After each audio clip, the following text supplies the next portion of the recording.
अरे खांसी जुखाम।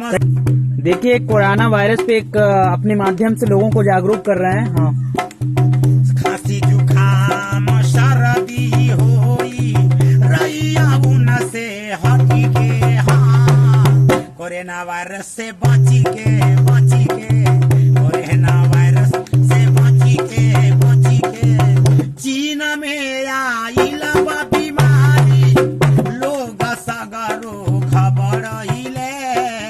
कोरोना वायरस बीमारी से भैया केतना लोगवा मरी गहिले।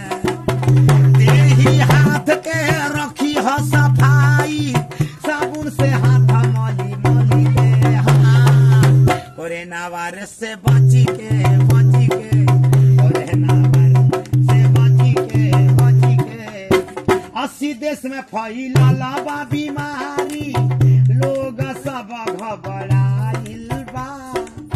अब हिले दवाई कोरोना वायरस के बन के नाही आइल बा।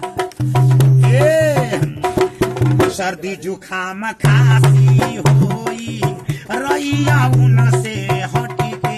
हाँ, कोरोना वायरस से बची के भैया